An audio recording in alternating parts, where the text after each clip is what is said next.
everyone. Thank you for joining the second night of the L3Harris series. So this is the panel will be on entering the Comm field. We have three amazing panelists. Tuned in last night. Melissa Olds was there, here now as well.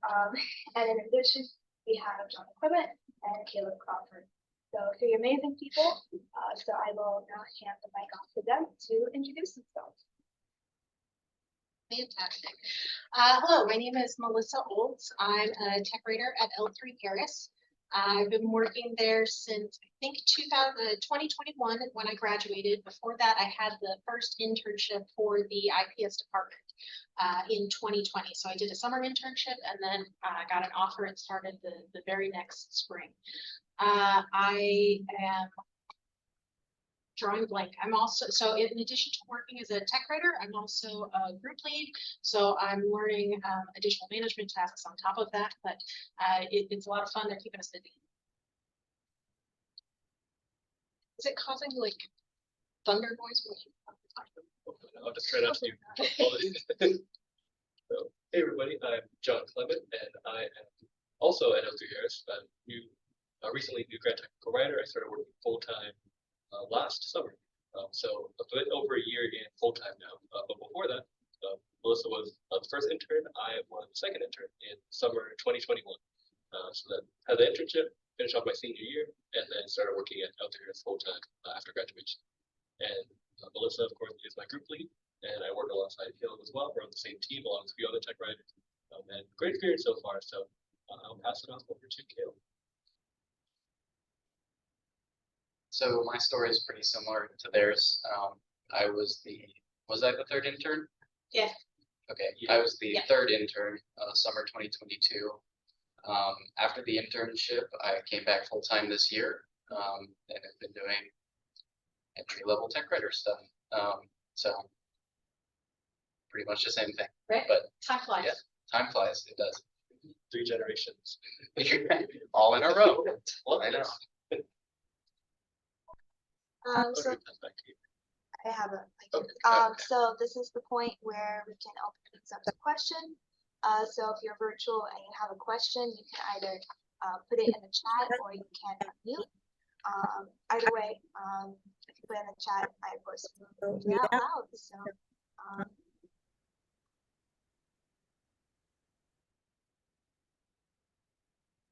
Melissa, I know you have questions. Just come on.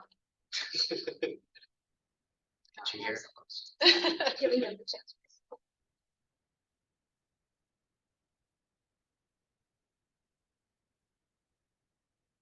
Don't ask all at once. No running. No worries. Okay, so I'll go ahead and ask a question. So what was so for all of you, what was your journey sort of into tech comm?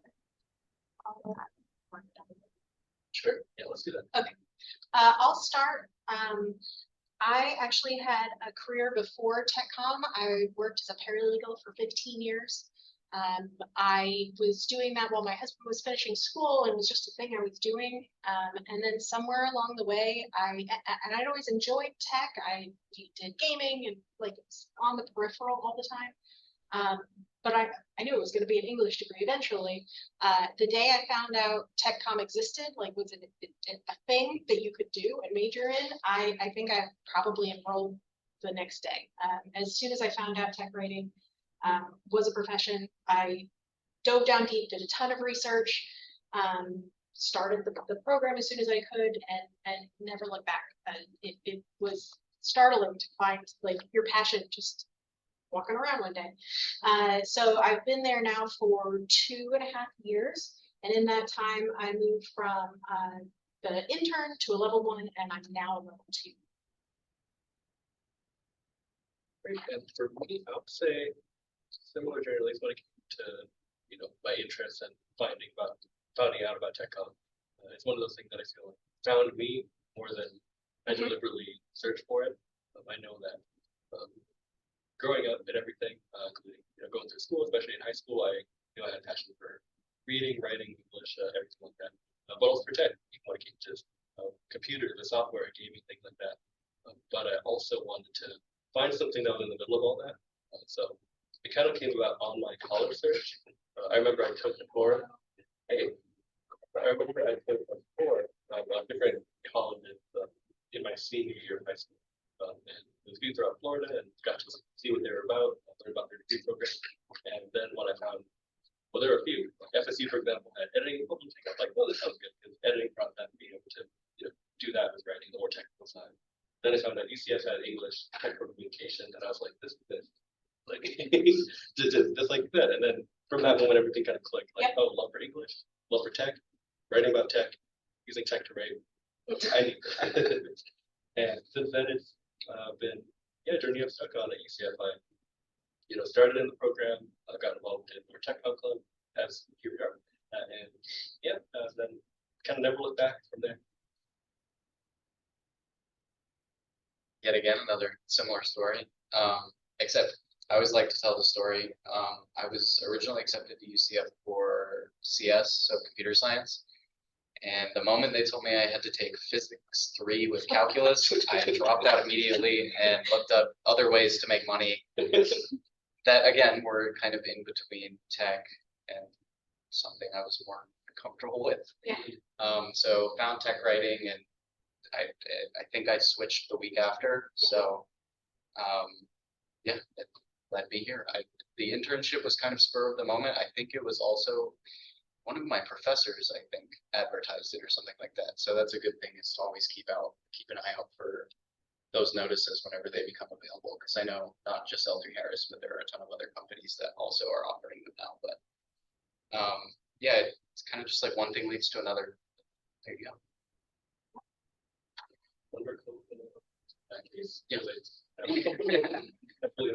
Yeah. Nice. So we have a question from the chat. So what types of documentation are you working with? data? Okay, so I'll start on this side. So recently with the program I've been assigned to, a lot of my documentation deals with installation of operating system. So basically taking a blank box, a blank computer that has nothing installed, and then installing Linux on it, configuring that operating system, and then making it available for the software team to actually install their product on. So we, with software integration or system integration and tests, are kind of like the bridge between that software and the end user. And so a lot of the documentation is based on that in some capacity. There are also some procedures for regression testing. I just became familiar with this pretty recently. It's basically testing the software for new features while making sure that the old features still function. So that's so glad to have a definition. I've just been nodding. Yeah. Yeah. So it's a lot of, again, it's system integration and tests. So you kind of have the integration side with the installation of the operating systems and the support scripts and whatever else needs to be installed, and then the regression testing to make sure it all works.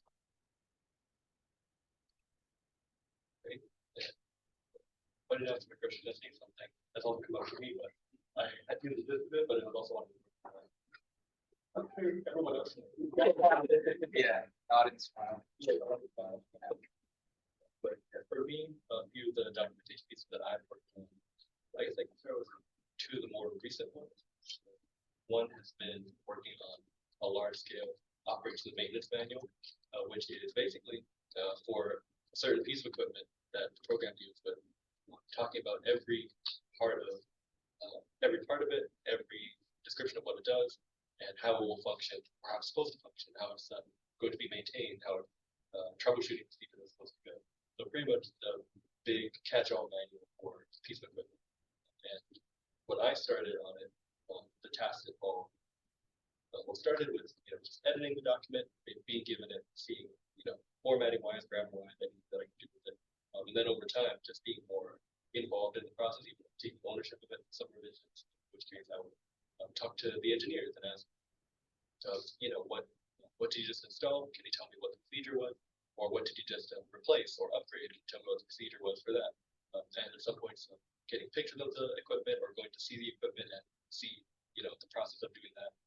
Even if, that can involve, oh, new wires came in, new things need to be rewired because I know in one case we're trying to create a new diagram or a new setup of wiring because they were kind of all over the place, very tangled, very and new things got installed in it too, so those need to be wired up. So basically, the process was untangle everything and rewire it, upgrade it, and then write about it. So things like that. Just getting a piece of equipment and having the big manual about it.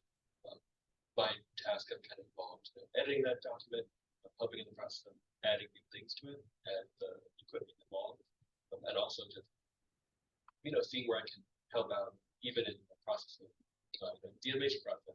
So like, oh, can we add in this or adding in my own idea?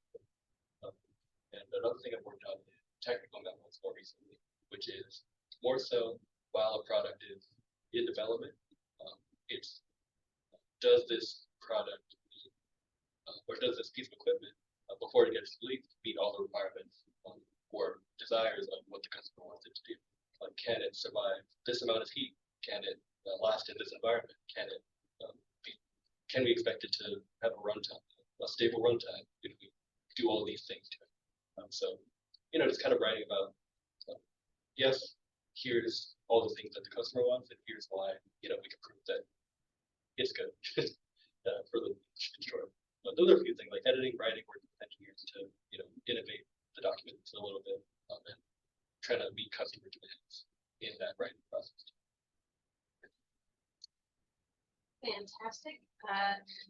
Mine is a little bit more scattered. I have a tendency to hear someone talking about a project, they're like, hey, what are you doing? What are you talking about? That sounds neat.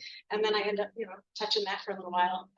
Right this minute, I own a manual update that the piece of hardware that they're upgrading is almost through testing, and I should be able to go in and I've written the procedures for it, the operating procedures for it.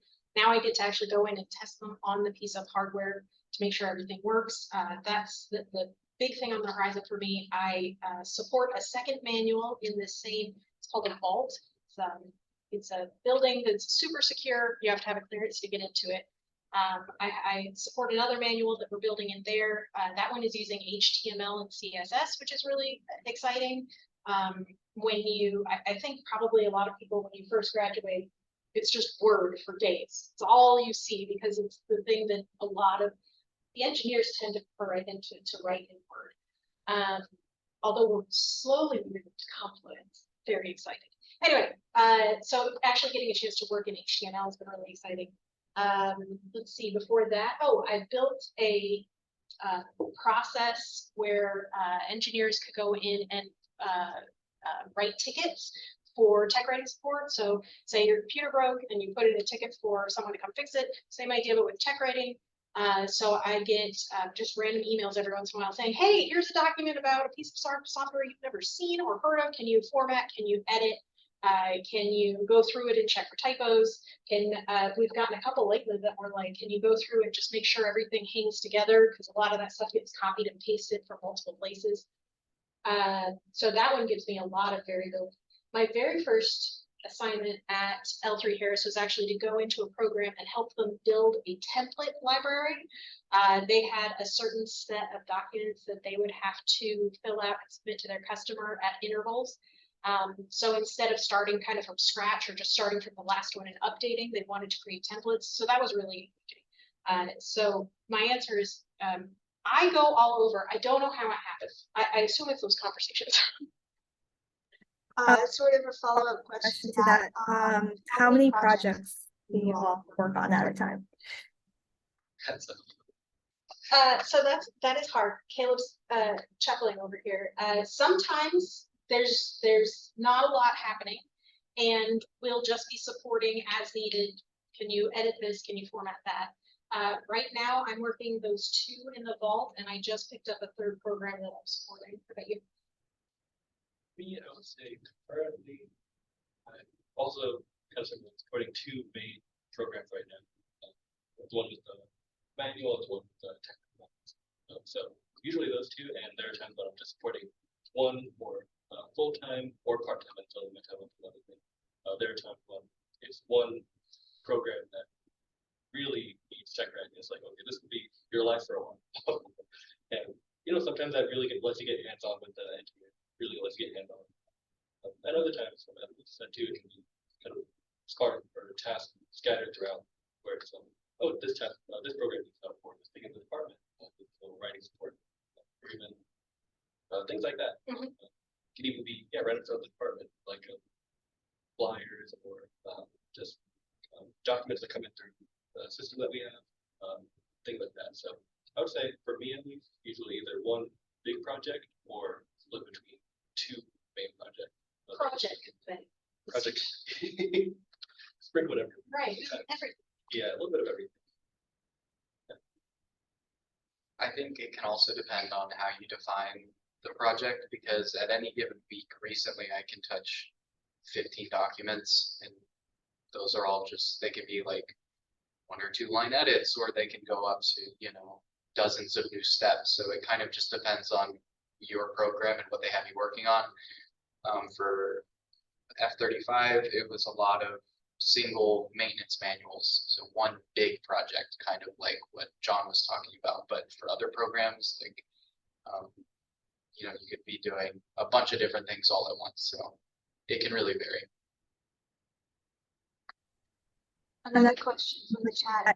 Can you speak to the onboarding process And the first few months of the job, what are your goals for those first few months? I can certainly speak to that. Wonderful. I'm the most recent onboarder. There will be a lot of downtime, especially in the beginning. Programs don't really know what to do with you. They don't know what to do with a tech writer. So it's important to continually inject yourself, kind of like what Melissa was talking about. You need to, for the onboarding process, it's important to not sit idle. Read, learn, take the opportunity that you have of being on downtime to learn everything that you can. I spent a lot of my onboarding process just reading documents, example documents, templates, operating instructions for internal processes. Like, take notes, learn. That's the biggest thing, is just learn. A lot of onboarding is also, minor tasks like formatting and stuff, but that's also a great opportunity to see documentation for the first time. You can always look deeper than what the task is. If the task is to update the formatting, you can still read that document for legibility, like reading level, the process, what is it actually talking about. So basically, above all else, it's just about learning, in those first couple of months. And that never stops, really, especially as a level 1, but it's just a lot of learning. Yeah, absolutely. And in my case, was onboarding or reporting before I get that. So we both had a couple of experiences that at the new grad comes as well. So yeah, it definitely is a lot of taking information in and kind of doing training, things like that. Sometimes I will say it is kind of something that is a good problem to have in a way, especially someone just starting out, especially in the internship, where the alternative would be joining in and then getting swamped. And getting swamped is a bad thing once you're rolling, and you can kind of be like, oh, I have a lot of things to work on, and it's fulfilling, and you can touch a lot of things and kind of get a lot of experience. But in a way, like the onboarding experience, both as an intern and grad, does have that downtime, but it's also an opportunity to learn for sure. To make use of the downtime, and given advice by Melissa, just the busy times will come, so take in the downtime at the start, and the busy times have a deep so the time at the beginning to learn is definitely a good opportunity.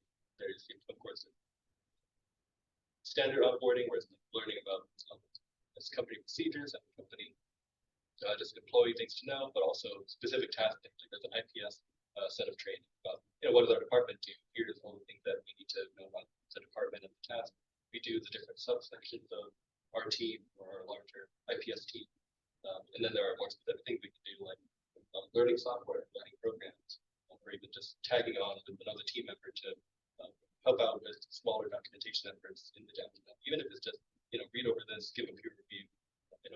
my internship tasks were just purely for documents that were already finished, but being if I could identify, ways to improve the work. So good ways to kind of get rolling. So onboarding is, it offers a lot of learning opportunity to kind of get used to the mission itself, to get used to different software, if you have the opportunity to learn, and also touch on smaller tasks. So that's a little bit about, at least for me, onboarding. I will try and cover some of the other ground around it. It's been a couple of years since I started with the company. However, as a group lead, I am the person that's actually leading and managing the intern. Most of last year, we'll see how it goes, but I'll probably be managing the intern. I also have 4 new college grads under me. So onboarding is something I think about a lot.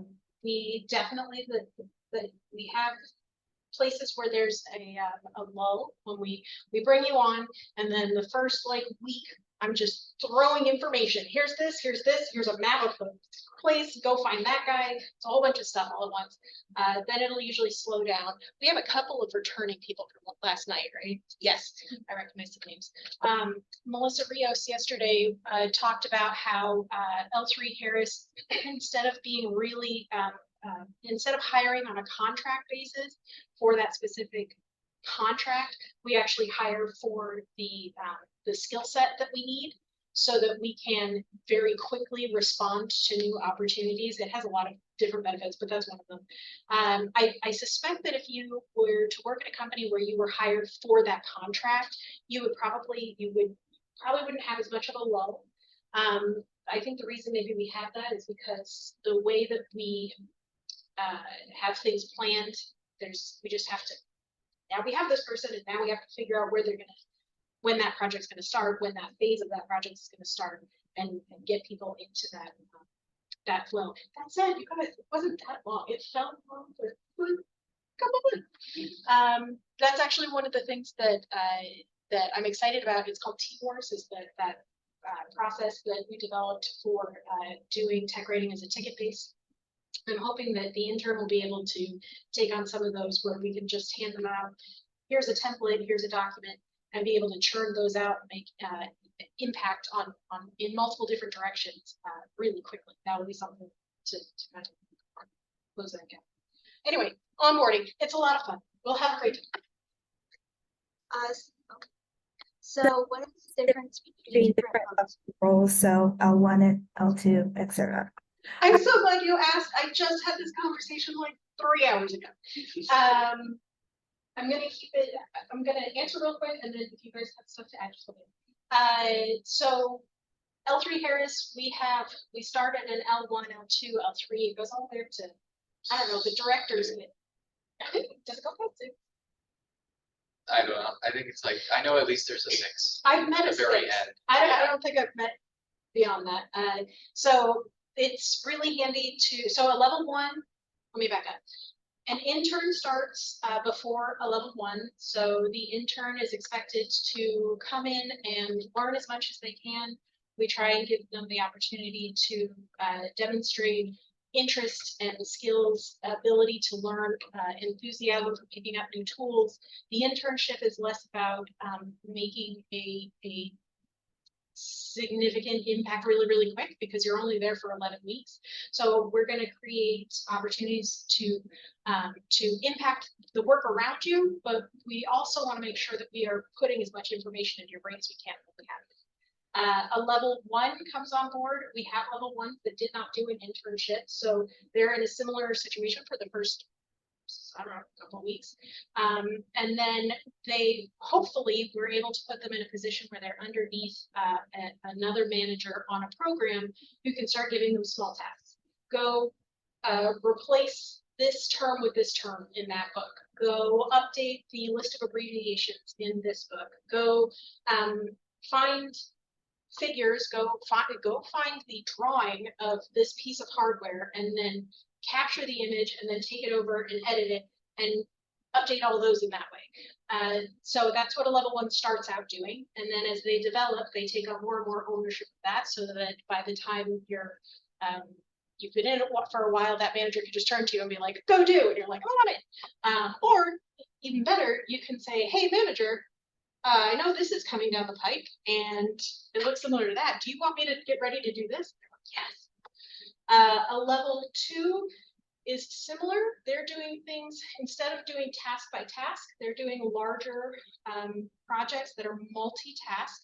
They may have competing deadlines. They may have different types of work that are trying to go in between, intertwine with each other. They're also usually interacting with other engineers more. As a level 1, we definitely want to get level 1s talking to engineers as soon as possible. It's a huge part of tech writing. It's something that I think I didn't realize before I started is such a huge part of what we do is going, okay, I'm going to sound like I don't know what I'm talking about for a second, but it's what I have to do is go talk to this guy and say, okay, what does your thing do and how? So we try and get them started with that as soon as possible. But as a level 2, we definitely, with a 1, I might go with them the first couple times and be like, hey, how does this work? Talk and have them shadow me. As a level 2, go find, come back, we'll talk about it. A level 3 is when you're probably going to start owning things like documents, books, manuals. You're going to take ownership of larger types of work. So those things you're going to need to know more, understand more about things like the requirements for the project, the budget for the project, the timeline for the project. You're going to have to figure out the process, the engineering process, and when you're going to have access to the things you're going to need. Tech writing as a level 1 just felt like there were documents everywhere. I don't know about you guys. It was just there were people going everywhere and they were. By the time you get to a level 3, you see that flow a lot more clearly and you know, okay, at this point in the project, the initial design draft is going to come out. Great, I can go look at that and start sketching out my document. At this point, the finalized testing is going to be done. Fantastic. So I can go and test my red lines on that. And you can start, setting up your own schedule to match their schedule. A level 4, it just gets more complex from there. A level 4, we want them to be doing all of the above, but also leading a level 1, a level 2, so that they can take their knowledge and experience and do bigger things with it because they have an extra set of hands that they're training alongside of them. And then a level 5 is just another step bigger. They may be owning, instead of a book or a small program, they might be owning all the books for a larger program. So a large program could have a maintenance manual, an operations manual, a setup and tear down manual, a training manual. We do have trainers that write training material, but we also have seen tech writers help out with that. And then there are additional ones on that. And sometimes if the system has multiple pieces of large equipment, big subsystems, those might each have their own set of books. So by the time you're a level 5, you might be owning an entire library worth of material that you are either drafting or updating. And then it just goes on from there. Do you guys have anything to say? Not really. No. I think you covered it. Yeah, I think you covered it. Hooray! So another question, how How do you gauge your success in a role project? how do you shift if you find a project isn't going well?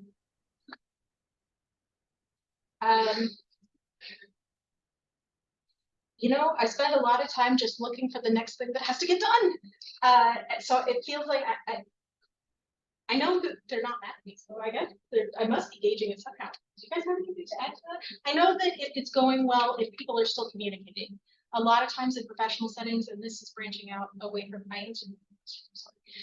branching out from engineering a little bit more, but just in a professional setting, I've found that if things are not going well, if you're not doing kind of what you're supposed to, people will tend to just start, I don't want to say avoiding, but they just won't come to you for an answer.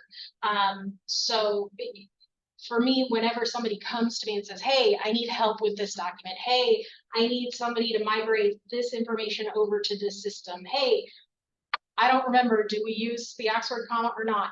That to me is that reinforcement of like, you have value in the program and we would like your expertise. Do you guys have answers? Sure. I'm going to drop it. For me, I would say kind of similar metric, like is is communication happening? Is anyone mad on the team?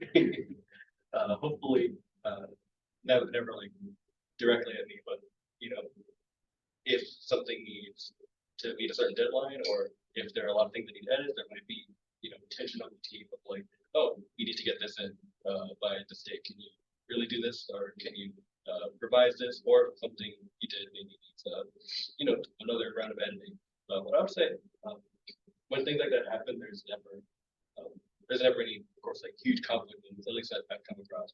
It's usually just, oh, a program handle can slow down, and we may need to revise something that we did. But usually, I would say success on a program is measured by, just talking with the program coordinator, at least on my end. Like I would talk to, on my team, people who I've worked with, I'll talk to them and say, hey, can you sit down for a call, sit down to look this over and see, what my progress would look like. And then they would tell me, oh, okay, this looks good. Change this up to, match other things that we've been doing, or other kind of way we're trying to be doing this. Or I'll spend more time editing this to make it look more to the standard that we're trying to meet, things like that. And sometimes it's like, oh, looks good. Keep on doing that for the rest of the document. That's like great. So yeah, I'd say a large part of it is, in team meetings, just kind of engaging with the overall program team is saying, and how things are going with the documentation or with the project in general. And if like more work needs to be done or stay on the same pace, but especially one-on-ones, but whoever I'm working with, just to have a peer review work that I've been doing and see if either things have been good, or if they need to make any changes, or if things need to be accelerated. So those conversations that can be used. I think another kind of obvious part of it is they will tell you. With the peer reviews that we have, everything, because this is at the end government work, they will make sure it is right. Yeah.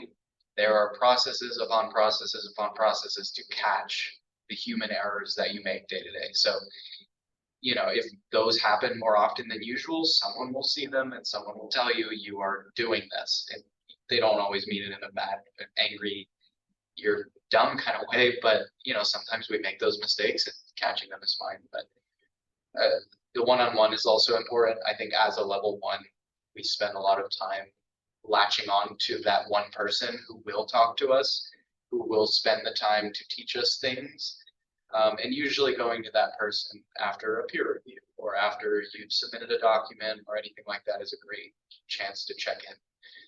So kind of a bad answer because it's not really like you would know yourself, but it's I guess the answer is find somebody who will tell you. That's an outstanding. I'm thrilled with that answer. I'm also tickled that my response is, read the subtext, and you guys are like, maybe talk to somebody. Very good. The second half of that question was, what do you do if things aren't going well? And I fall back on my legal profession, my legal career as a paralegal, not an attorney, but as a paralegal. And as soon as things start getting friction, I start writing it down. If I have a meeting, I make a note. If I have a phone call, I make a note. If I need to call a meeting with whoever's giving me my direction because I cast adrift, those meetings, I go in with a set of questions. This is what I think is happening. Is that what's happening? This is what I think I'm doing next. Is that right? And then after that happens, I memorialize it. The more you can firm up that communication, a lot of times when we start, it's just back and forth. Hey, go do this, go do that, go do sure. If you're sensing some unease, the more you can firm up that communication and clear it up so that it's distinct, it's concrete. I think those things sort of tend to resolve themselves. Because at the end of the day, like you said, it's not personal. We're all just trying to solve problems. It's just we're all trying to solve different problems in different directions. So it's a lot of fun, but that would be my approach. One other thing to add to that, it's different from school where everyone's gonna point fingers. Like when you're in a group project, it is so easy to point at that person didn't do their work or this person is not holding weight. In this case, like on my most recent program, my manager told me, he's like, I don't care who messed up anymore. I've been in this so long, it doesn't matter who messed up, let's just fix it. And I think that's a really important distinction is even though you will know that you messed up, it's not personal. It's not something that's gonna be held against you. I mean, if you're in a good team, they'll make fun of you for it and you can joke about it. But at the end of the day, it's not like school where everyone's going to kill you. Right. It's not ever that deep. I'll add to that too. That's a really good point. I think, to switch up from, like school where there's group setting, but also when it comes to getting a grade for them. When it comes to projects, sometimes, it's not really like you're going to get a grade on how you did that grade. For example, a lot of programs, the process of how the documentation looks is, goes through the pipeline of people who review it, and it gets approved, or someone makes comments and tells you. Then you fix it. Yeah, That's it. Yeah. It's never a pass or a fail. It will get fixed. It's just a matter of somebody's going to catch it. That's it. It's not the end of the world if there are comments, unlike a paper where you could get failed and that's it. Like there's always a chance to revise most of the time. As a level 1, there's at least a fail safe there because all of the editing that we do is usually before those big deadlines. So there's a safety net. And again, somebody's going to let you know if you messed up, and there's always an opportunity to fix. So yeah, absolutely. Sorry, go ahead. Oh, it's okay. I was going to say, and especially when it comes to working on documentation, the comments are not deep. They don't come at the end of the process, like, oh, you did this paper, that was all right. Right. See, comments for your personal thought for the future. It's more like an in the moment thing. Where like, okay, these comments are things you work on currently. Just work on these, bring it back. It's a very constructive and collaborative system. So like you said, no one's ever going to point fingers, and things are going to keep moving along. So there's that to look forward to. Yes, you refined what I was going to say better. Exactly. Even though as a level 1, you don't have ownership of a document, you might not have ownership of a book. You have ownership of your behavior. You have ownership of your professionalism. You have ownership of your own career. That means that it's on you to make sure that your work ethic is coming through every single day. So even if okay, I'm going to do this, and then it's going to go to my boss, and it's going to go to their boss, and so it's probably fine.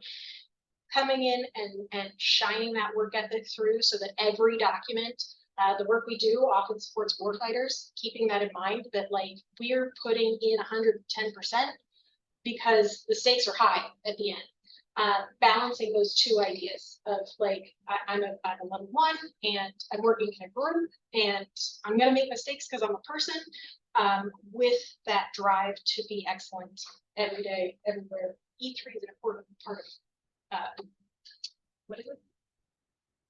Continuing to process development. The other thing that you said, course correction. You're absolutely right. I'm a big believer in course correction. I might not be able to give you every single piece of information on that first kickoff meeting. So if you find somebody like Kaleb said, who will take the time to teach you, going back to them and saying, hey, do you have any suggestions? And just doing those small course corrections often I think has a larger impact than what you could get in just like one big conversation. Yeah, thanks. I liked all of that. So next question is, what's something you wish you knew about the field before you started? I can say. Unfortunately, UCF is a great school, and the Tech Comm program is good, but it's not like school. It isn't. It's very different. You need to learn something technical. Spend the time to see kind of what the engineers do, whether that's a software engineer or a mechanical engineer or something. UCF unfortunately doesn't have an aspect of the courses here where you are forced to learn something outside of your own comfort zone. And a lot of technical writing, to be good at it, I think, is understanding obviously what you're writing about. So of course that'll come with time and you'll learn these things, but I wish I knew whenever I was going in that you might as well take a minor in something, like learn coding, learn IT, learn engineering so you can be a better writer. That doesn't mean you have to think like an engineer. You don't have to be coming up with the genius things that the crazy smart engineers are doing, but at the end of the day, you need to speak their language because we are translators from the super complex to the understandable. And so if you can't understand that super complex, then you're just going to be stuck doing red lines all the time. it's hard to make that evolution from a level 1 to a level 2 without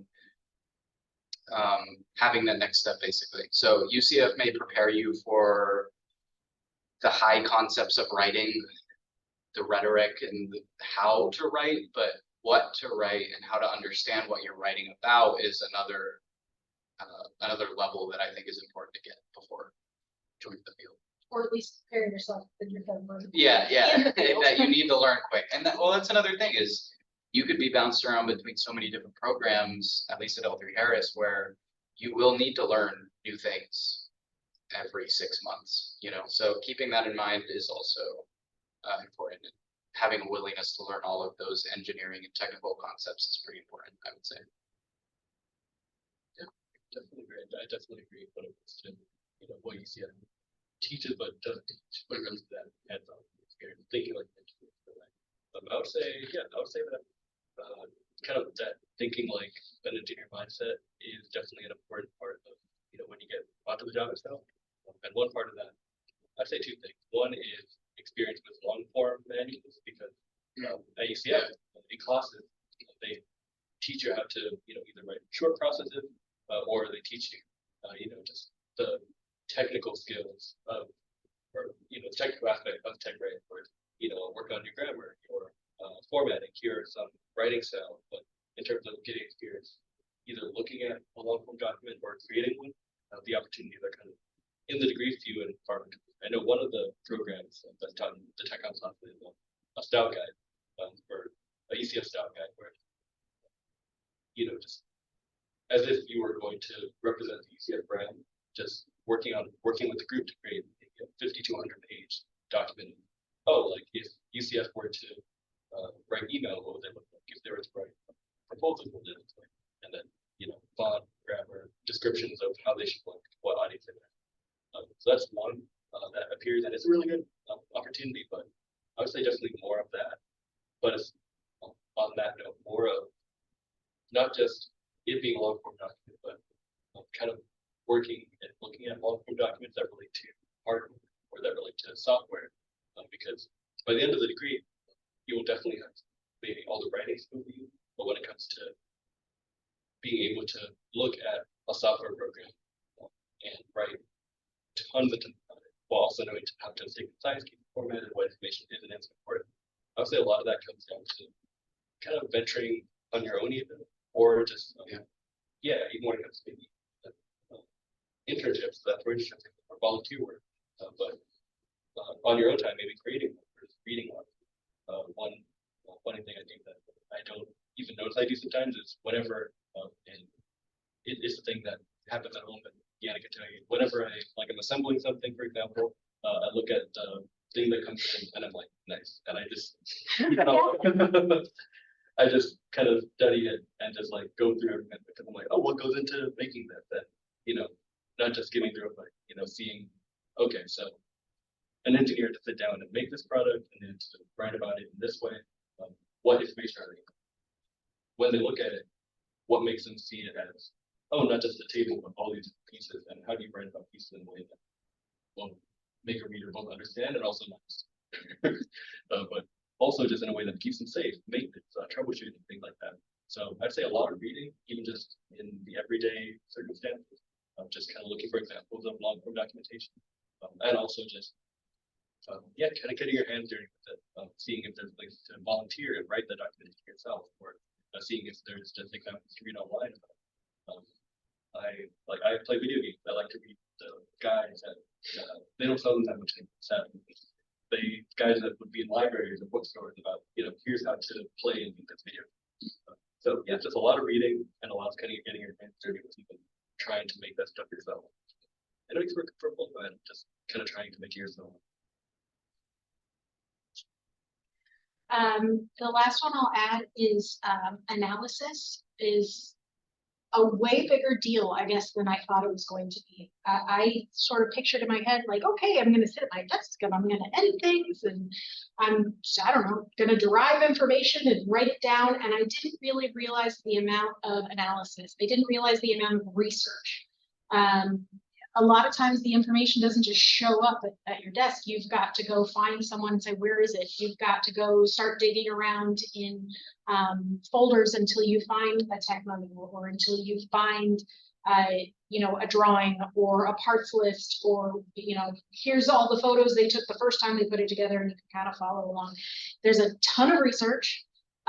There's a ton of asking questions, and then there's a ton of analysis. I think there was a question last night that I kept hearing in my head all day long, because I don't think we answered it really well. And it was, how do you know how to incorporate the information you get from a SME into your documentation? And the answer is analysis. Talking to a SME is only part of what you're doing. You've done all this paper research. You've done as much as you can reading about legacy. Maybe you've gotten to go look at the piece of hardware. You've talked to this SME and probably that SME and maybe this guy over here and maybe the tech that built it and took it apart last week. Then you sit down, you look at what the requirement was. What did your manager assign you? Did they say, we want an operations procedure? Do you want a maintenance procedure? Is this procedure? That's when you get to bring in all the tech writing stuff we learned in school. You get to say, well, who's my user? What level of reading comprehension do they have? What level of technical comprehension do they have? What level of experience do they have with this piece of software? How is that going to tie in? This is a new piece. Maybe I'm writing a whole new, say they added a new piece of hardware to an existing system. Okay, well, now all my documentation has to match what's over here, but I've got to integrate it. That takes a lot of analysis of a whole bunch of different variables to bring it together into one place. And I just don't think I had really understood that very well before I started. So I have a question similar to this. It's maybe a bit more broad. But what was the transition from college to your professional life, and any key tips or takeaways for that? I'm going to let you guys answer, because my answer is backwards. Like I said, I was working for 15 years, and then I went back to school, and I was really intimidated. I was like, oh my gosh, how am I going to go back to school? And then I got to school and I was like, this is amazing. And people read what you write and give you grades, and it was awesome. And it was, you know, like I could just learn about things, and it was so fun. I enjoyed school so much. So when I came back out of it the other end, I didn't have as big of an adjustment. And it's great to hear about that experience. And for me, I would say that's kind of like our story, definitely similar. You know, going through school, the transition from school to tech writing, because we were both in the internship. It was junior year, and then internship, and then senior year, and then full-time job. But I would say, at least when it came to the very first interaction with L3Harris, that internship, that process of going from school to going to the internship was, it definitely kind of exposed those gaps, I would say. Talking about the brought up, where that junior year I'm starting to get into the brunt of my tech classes, like the the ones that are really getting into like longer manuals or group projects and getting into things. And then I would hop into the internship, and I would see a project written about a piece of equipment, and I would have many questions, including what is equipment, just what is happening, what is happening, in general. So exposed to a lot of new things at the same time. And I would say, so the transition of learning the subject matter and also just working with, not just working with hardware specific, but hardware that, requires or has a lot of different parts to it, and a lot of things to learn. So it took a lot of learning about, because I went in with tech writing school, having almost finished the degree, but it was in terms of learning the company specific lingo or new products or teams, and getting prepared to kind of bring my tech writing skill into that environment. And also the types of documentation that I would be doing too. So I'd say those are the two big things. But it took a lot of learning about the types of documents, but also the L3Harris specific things. And I would say not to get intimidated by that too, because in a way, tech writing is, I think I brought up yesterday, it's all about asking questions. It's all about learning. And no matter what company you're at, you can bring in the tech company field, but there's always going to be something to learn. So it's something to kind of expect, but not be discouraged by. Because even if I were someone who always worked with hardware, like had worked on cars since I was like, I don't know, I was gonna say like out of the womb, but please do not let babies anywhere near mechanical. But even if I've been working on like young, the stuff that I would be writing specifically about would still take a lot of work. And it's not simple things at times too. It's government related equipment. So be prepared to learn. I would say that is my main thing. I would say the transition from school to getting to the job. And also be prepared to get exposed to a lot of types of documentation. The writing skills will apply. You just have to fit them into different ways, kind of rearrange them, see how they best suit. Maybe analyze how you use the, yeah. Exactly, yeah, analyze, exactly. Yeah. So long story short, analyze. Yeah. Kind of going off what John said, the first time you see a manual for an actual manual that people actually use is shocking. Like you will not understand a word of it, and you are not a tech writer in that case. Like you can't do your job unless you understand what you're reading. I mean, you can get red lines and stuff, but when you first see, like during my internship, I had a manual for I think it was a modem of some kind, but not just like press the button to restart your router modem type of information. Like it was networking. It had information about radar bandwidths, and like I still don't understand what I was reading during my internship about that. But that sort of thing is very shocking when you first see it in a good way, because it teaches you, like I was saying before, you need to learn something technical. It's the technical part of technical writing, I guess. But that was probably, that was definitely a big one. I think you guys covered a lot of the other stuff, but Can I say what you were? Yeah. I remember what they were. You're talking about a large manual.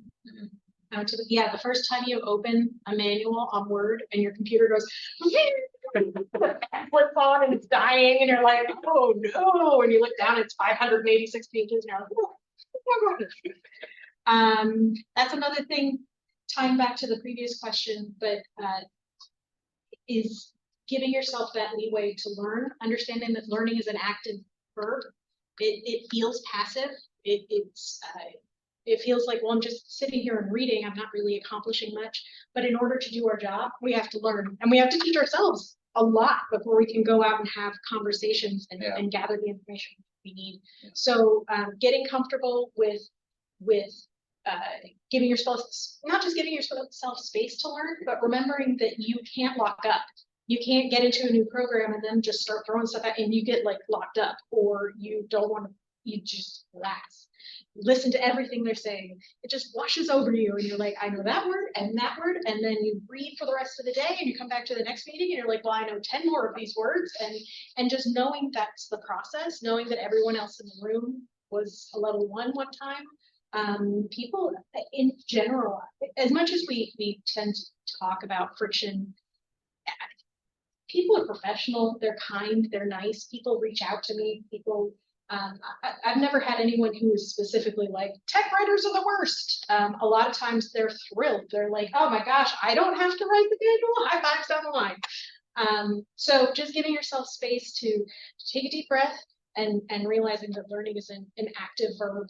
Even here at school, we tend to think of the work we're doing as like, oh, I've got to go write something. Oh, I've got to go, write something. We're English majors. But you can't start writing until you've read the text. You can't start writing until you've read the syllabus. Understanding that's an active verb and owning it, being happy and comfortable in it. Yeah, thank you. Does anyone in the room or in the Zoom meeting have any questions at the moment?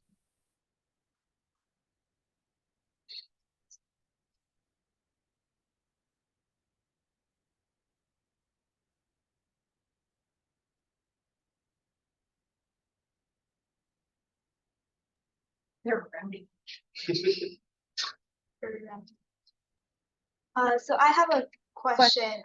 It sort of comes from last night, where when the panel was talking about what documentation software is used and all of that. I forget who mentioned it, but making images and all of that. So as technical writers, what is that process like? Do you usually have other people who are making images? Is it on you? How often do you use images? Sort of, what is that process? Very exciting. Okay, so in engineering, images means a lot of different things. We've talked about engineering. I've said engineering drawing several times. That's a drawing that's written by engineers for engineers. That's not something we normally would put into maybe like a commercial level manual. That those sort of images might go into a higher like military manual or government manual maybe. Anyway, my point is there's different kinds of images. So they are building these complex images to tell other engineers what this thing is and how it fits together. There are manufacturing images where an engineer is drawing pictures to tell manufacturing techs how to put it all together. There are images that they make for test procedures. Once again, you've got engineers building images for other techs and other engineers. Yeah, those are references that we use a lot. You may end up using those directly. I've definitely worked on projects where you went and the process for developing a figure for the manual was to go out, find the drawing, pull it down, read the parts list, find the ref number, go find that arrow in the drawing, figure out what tiny piece it is, go to your drawing tree and go down and find out what the next assembly is underneath that and see if you can get a better picture of it. Anyway, figure out where it is, then go in and use, you can use Photoshop. I think, like I said, for that one, I was just using Paint. And just getting rid of all of the extra stuff. That was just, it was the simple.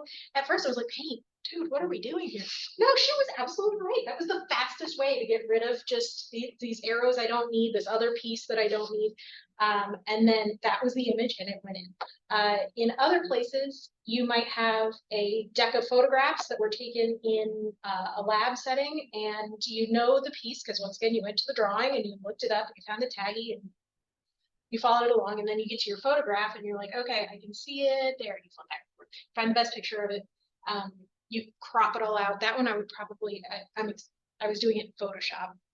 So get the part of the image that you need. If you need to, after that, it's a lot of adding reference designators, arrows, boxes. What else? Like it's a lot of arrows and boxes. But you have to understand exactly what the part is. Sometimes the part is really tiny and you have to know where it is. Sometimes they've been talking about this part and you've been looking in all the tiny parts and under things and behind things. And then finally you realize, no, they've been talking about this whole giant frame. Okay, all right, great. So yeah, making photos is a lot of grabbing. Sometimes you get to go to the lab yourself and take a photo. And that's a lot of pressure. I don't know about you, but I'm all like, once again, I'm going to be taking the picture. Anyway, so it's a lot of when I was in school, I was doing things that were a lot more, when I created images, they were a lot more flashy. They were closer to a commercial application. In an engineering setting, it's all a lot more dry. It's not like a creative writing setting. It's not even a professional writing setting. All communication has a purpose. So we definitely are trying to, we need to influence our user to follow the directions we're giving them instead of going rogue, but it's not the same level of rhetorical situation that you might find in other, marketing applications. So the writing is more direct, there's more repetition, it's more dry. The figures are the same way. Sometimes they're black and white, but sometimes you get to put a red arrow. You guys have any figures? Sure. I'll add for figures a couple programs that I've used recently for creating figures are Microsoft Visio for creating diagrams, and not using it directly on a program, but just getting practice with it, Adobe Illustrator, or seeing how, kind of like you were saying, with Photoshop and Paint, seeing how clean up engineering diagram to get ready for if it were to put to and have to extract just the main line art of the equipment from all the different arrows, things that are getting pointed to it, and just take that and put it into a format where it can be dropped into a manual, and then can put your own things to it, or it can have multiple versions where one is just the line art of the equipment itself, and the other one is here's what this does, here's what this does. But kind of using programs to isolate a drawing of the system or isolate a part of the system, and then use that for whatever purpose you want to, and editing it, right? Doing all of editing. So Adobe Illustrator is one that I've been, and Microsoft Visio was for sometime back when, it was one that we got exposure to. It's wire diagram. Yeah, so when we were working on a system that had everything starting to get rewired, one of my tasks was to just take notes of what was being rewired, like what went into this plug and where does it go? What went into this plug, where does it go?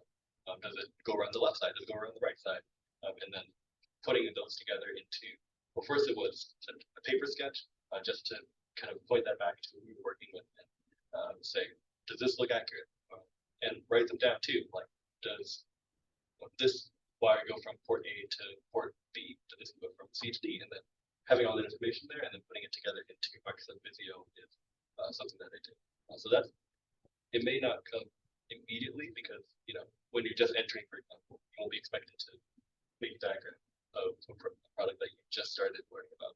But once you're sometime in and you have more exposure to that piece of equipment, they may ask you to do things like that where they want you to kind of diagram or create a diagram or update a diagram for it so that anything that's upgraded, it can be reflected on that new diagram. And with Visio, for anyone familiar with the program, you can kind of like paint in a way where you can like create different shapes, create different boxes, create lines between things, but a specialty is in creating a diagram where you can do something from point A to point B, but like have it have different curves for turns and make a point. Flowchart, yes, exactly. Create flowcharts in it. You can create graphics that say, oh, not just an arrow pointing at this. What do you can say, oh, it goes around the left side and then does this, or a flowchart. Well, here's step part 1 of the process, part 2 of the process, part 3, diagrams, everything. So really good for organizing information visually. And those are just a couple of programs I use for creating graphics, and really helpful when you get asked to do that on the program. So good to learn even under time. Anything else? Not really. Mostly it's just a lot more boring. Like I remember in college being very interested in the visual side of things. I think I asked that same question a couple of times.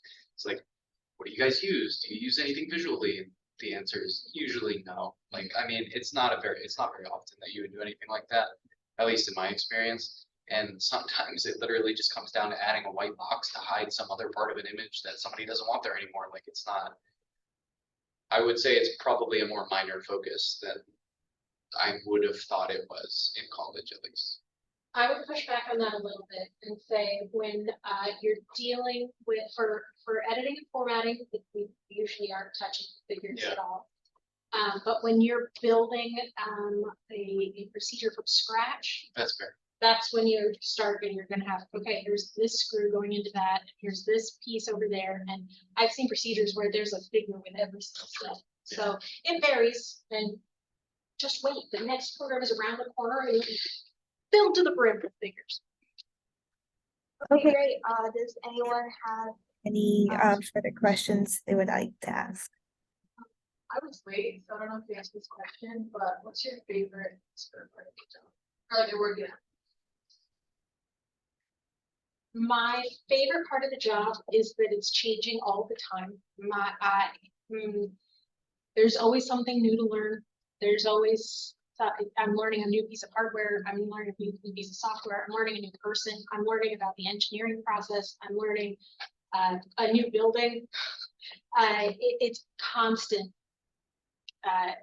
novel information that is coming my way. I like that a lot. What's my least favorite part? I really, really hate walking up to somebody and exposing ignorance. I hate walking up to somebody and being like, hey, I know this is important, but I don't even know where to start. But it's crucial. It's critical. You have to be able to reach out for the information you need. Like I said before, we all have goals, and the goals are all related to this one project, but we all have our own goals. Everybody's trying to get their stuff done. So it's critical that you're able to reach out and get the information you need. I said this last night and I'll say it again. You want to be really sensitive to the time of the professionals you're working with. So you want to make sure that I'm never walking in honestly being like, I have no idea, no. I'm coming in with as much research under my belt. I've had conversations with other professionals in our department. We talked a little bit about that last night, that because we're working we have the stuff we're doing out on the program side, but then kind of in the background, we're also in a functional group. So that function is full of other professionals that are similar, they're doing the same discipline as us, and you can go back to them and be like, okay, I know this is a modem, but I don't understand how it's connected to that switch. I don't understand what a switch is. They can jump in and be like, oh, hold on, and give you that background. Anyway, my point is, I hate exposing my own ignorance, but it's critical. That's what it's important. Wow, I'm gonna answer in reverse. Least favorite to favorite. Not so much least favorite in the sense of, oh, like I hate doing this, but I feel like in a way, like the unfamiliarity sometimes can be tough. And it makes me think, especially at the start, it definitely goes away over time. But at the start, there's so many acronyms are a big one that get thrown around. A lot of different terms that I didn't know going in. A lot of programs and equipment that I wasn't aware of when I first started. So just kind of moments of feeling like, how do I learn all of this, or will I learn all of it? The good part is there's hardly a time where you have to know everything. If there were an expectation to learn every acronym in the company, that's no. Not gonna. But we have things like a reference sheet for it, or in our department we have a huge document that lists all those acronyms, for example. Even on a specific program, if you ask team members, about, hey, what does this do, or can you tell me more about this, they'll be happy to. So the unfamiliarity can be a hurdle, but it's not insurmountable. It's something that is always going to happen at least a little bit when you either start or hop into the program, but it's something that is a learning opportunity at the end of the day. And it does take extra effort to go up to someone for sure, like, can you explain this to me? Especially there are times what happened to me where there's maybe like an acronym of something I didn't know. I might just message you like, what? And it's just part of it. So it can be difficult, but it's part of it. And always opportunities to learn things along the way, which is good. And it's like two sides of the same coin. It might be scary to go up to somebody I don't know and be like, can you please tell me this? But then they tell you this, and you're like, oh my God, this is a totally new information, and it clears up everything I've been working on. It's amazing. Yeah. Yeah, exactly. Yeah, that sums it up. I would say favorite part though is the amount of things that can be worked on and flexibility. If you want to do something or learn something, there's always the opportunity to. It can be seen as taking on just taking on an extra thing. An extra thing might be like too much, for example. But if you ask someone, hey, I saw that you were using this, can you teach me about it? They won't just say, okay, here's a textbook on it, read it, absorb all of it. We want you to be a master in it. If you put onto a program and you say, hey, can I learn more about this thing in Microsoft Word, whether it be in your group or with the team member, the ability to learn is ability to learn software or to seek out a type of program that you want to be on, or say, oh, I saw that this piece of equipment, I heard people in the department are working, and he said I can look into that. Or the T-War system, I heard that we're starting to receive tickets from across L3Harris about, this document needs editing, is there any way that I can plug into that and just help people with different types of documentation? So it's one of my favorite things that you never get stuck on one thing forever. There's a switch up of things, whether you're working on hardware or talking about software, the types of documents you do. You may be on one program for extended period of time, but usually there's always opportunities to take on two different ones or hop into a different one, take on a multitude of smaller things. So it keeps on you. And can you touch on just a little bit, part of being the guess is that ability to explore, think, just Sure. I'll start with my least favorite as well, just to get it out of the way. It's probably, it's kind of hard to explain for me, but the feeling of having to almost prove your worth in a way. Because when you come on as a level 1 tech writer, like I said earlier, they don't know what to do with you really. And in school, you're given a lot of direction. You're told what to do. Here's your task, go do it. But I think at least in, as an early professional, I'm having a little bit of difficulty finding a way to make the next step to being autonomous, to making that step to seek out those opportunities and to seek out those growth potentials, not only for myself, but for what I'm supporting. So it's very difficult sometimes to see the bigger picture and to make those moves to, like John said, like, let me get plugged into that, like, let me do that. Like, that sort of thing is something you have to actively do. And if you're not somebody who's used to it, it's hard and it kind of sucks sometimes. That's probably my thing. That could just be a personality thing. In my case, I'm just used to, here's your task, go do it. But, if you really want to progress and you really want to become useful, you have to make those opportunities happen. You have to be the one generating them. So it's difficult, but it can, like all things, it's a two-sided coin. It can turn into something a lot better for you if you do learn to navigate those situations. But then my favorite thing is, again, the amount of stuff you get to touch. Like, I've technically helped out with F-35, and like, that's a super cool thing to be able to say that, like, I helped out with that in some very small insignificant capacity, but I was there. And then like what she asked about is the transition to other things. So even internally, like for department projects, I helped out with coding some features on an online documentation thing that actually got delivered to the customer. So like, my stuff is out there in the world now and I made that. ChatGPT could have probably written that code in 30 seconds, but it took me a couple weeks and I'm proud of that. Like, it's cool. It's just, there are so many things and so many places to go that this tech writing as a field is kind of an open door. Like, you can go to so many other places with that. And as sad as the tech writers may be to see you branching out into other things, you can, if you ever wanted to, because it's a way in. It's not a dead end. Right. And I think that's definitely a good part of it. Thank you. Yes, so he had touched on it. So because our structure at L3Harris, one of the things that they seem to be very focused on at levels way above me is, I think our tagline is fast forward. We want to be agile. We want to respond very quickly. We want to be able to meet the customer's need exactly where they are with the best we can bring to the table.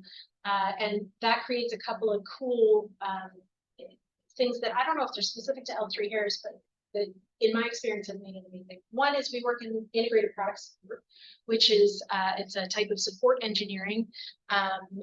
We work next to people who do PHS&T, that's package, shipping, handling, transportation, which is like, yes, I listened to a presentation on how batteries have to be transported across any kind of city line, and brand new understand, like, respect for anybody who has to transport a battery anywhere. I'm afraid, frankly. So like, that's its own discipline, learning how to arrange transport for a piece of equipment that costs more than your neighborhood, so that's just one discipline. There's the tech writers, there's the tech trainers. We end up working pretty closely with the tech trainers because some of that stuff overlaps. There's the logisticians. People that are in charge of setting up a depot where they hold all the parts. If your F-35 breaks down, this is F-35 depot, you can just go and get the part you need. That takes so much planning and so much coordination. You have to talk to, you can't just be like, I have part A and part B and part C. That's down to like the screws, tiny bits, little plated. That stuff is so outside of my wheelhouse as a tech writer, but because they're in my department, yeah, I could, if I had downtime, I could probably walk down the hall and be like, hey, bud, got something I could touch? And it's possible they might be able to do it. In fact, one time I was sitting in my office typing, and I heard one of the I think they were doing a quick chat on probably shipping. Anyway, I heard them starting to talk. It was somebody was training a new person on a new piece of equipment, and I got up and I just nosed my way right in. I swung around the corner and said, "Hi guys." They were in our department. "Hi guys, can I sit in and listen on this?" It's all right there. You have to reach for it, right? But that's just within our department, and then we work side by side with SIMT, with systems pretty closely, all of those things. You're learning a whole bunch in addition to that, but mostly in IPS forever. Wait, pause everybody. Are you wearing L3Harris socks? I am. I'm so excited. Delightful. I wore them the other day, and my manager was like, "Are those L3Harris socks?" I was like, "They are." Now I know what swag to get the jump. There I'm you go. excited. Yeah, Gotta represent. I didn't think I'd ever wear them, but I did. Surprised myself. Nice. Well, thank you for the Answers to the question and great socks. So, So one final question before we wrap things up. We kind of touched on things like this, but what is like a skill or a talent or an attribute, anything like that, that has helped you in technical communication, especially if it's something that going in you would have thought you would have used or would have been helpful, but turns out it is type of thing. I am self-conscious about being too particular, getting stuck down in the weeds. I will notice like, okay, well, you spelled it this way here. The other day, I bothered several people around me to find out if it's preventive or preventative. And everyone's like, could you chill out? But that makes me good at my job. Being able to get down in the weeds and not just gloss over them. When I see that you've used both words in one book, I'm gonna go find somebody who can answer me and be like, which one is it? And then I'm gonna write that down in a style sheet and I'm gonna update all those documents. Getting down in the weeds, being happy in the weeds, has benefited me a lot. And then I also am able to pull back out and look at that larger picture and how they fit together.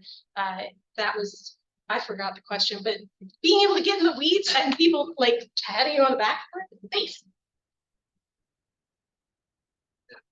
Me as well, I would say, I kind of piggyback off of that, just being able to get really deep into things, like use attention to detail, and just really spend a lot of time just staring at a document and picking apart every piece of it. Can definitely be good. And yeah, being able to be very particular and organize things like that. That's very good. Where say in school, for example, what applies to the job? But you know, if you have a week to finish this essay, and it's 10 pages, you have to finish that 10-page essay. And yeah, the VCF crew knows about the 10-page essay. But you know, there's a set deadline, and you know, no matter how much you want to get done, you have to complete that deadline. But I think the good thing about working at L3Harris and a good skill that is kind of appreciated on the job too is that, you know, once it's the end of that week, it's not just turning in the document, you never see it again. It's like, okay, now, you know, that week has passed, the initial draft is done. You might get pulled on to keep editing that draft, and you might be able to, okay, this is done, and now keep on looking at it, parse through every page, really put attention to detail to use. So I'd say that, especially if I feel like in a school context, sometimes attention to detail is second place to agility, which agility is still definitely very important on the job. But I would say that one good thing, I say that both skills being useful on the job, agility also attention to detail, taking your time on things is something that I've come to appreciate over time. Where it's like, oh, I don't just have to finish this and then be like, I hope that was good. And this will determine the future of my grade for the semester. It's more so like, oh, I can, you know, after this week, you know, busy time writing and things down, I can put to use attention to detail and really put to use editing. So I enjoy that. And I hope that is really good. Do you remember the question? So One thing that you did, yeah, like something that came in handy, right? A yes, skill. just like a skill or a talent or whatever that you have that has Yeah. been useful. We can go Yes. For me, I think just and I think this can go for kind of just anything in life, is just learning to love everything. If you show that you're interested in what somebody is talking about, they will keep talking and you will learn so much. Like, just be interested, I think, is really important. Know your position as a tech writer, not necessarily like grovel to people, but understand that you're writing about what they're doing. And so if you can be interested in what they're doing, they will be more happy to tell you, and you can learn and write, you have better relationships, you learn more, if you're just interested in it. I don't know, it's come in handy a whole bunch of times for me. Just loving what you do, I guess, and loving the things that people are doing around you. I would say is pretty important. I'll try to get to that too. Yeah, I definitely agree. Just asking questions is definitely a great skill, and it just strengthens bond with team members or the relation between the team in general, or this person working with. I know that there are some people on the team that work with who ask questions about, can you tell me more about this program you use, or can you even just a simple step of the process, like, can you show me how to upload this into PDF, or and then you learn process a whole bunch more than you bargained for. Yeah, but it's a good thing. Yeah, I go in expecting like, 1 minute explanation, and then they talk to me about it like you're on an hour of IDEO meeting. Yeah, exactly. And they're just talking about, here's how I started on this, here's what I love about the process, and I'm like, I love the excitement is rubbing off. Like, I feel like people especially love talking about something that they're passionate about. Yeah, so it does make it fun to ask questions. I think that is definitely. People very much get stoked about things they're happy about at work. Like, if you ask them about the right thing, they will keep talking, and it gets me excited. I'm like, okay, I'm here for it. So I don't know, it's important. It's a good thing to have. Don't be glum. Don't be too serious. I think is pretty important. Yeah, exactly. It really is great seeing people's faces light up when you just ask questions.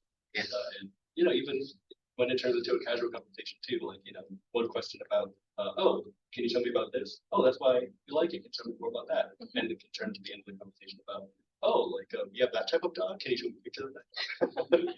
You really, you definitely build relationships by just asking questions, being curious for sure.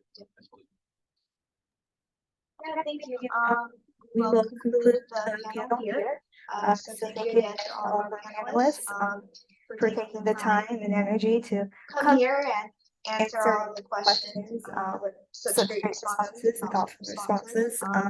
Thank you to everyone who attended this, both in person and virtually, and those who asked questions. So yeah, have a great evening, everyone. Thank you, everyone. Yep, thank you.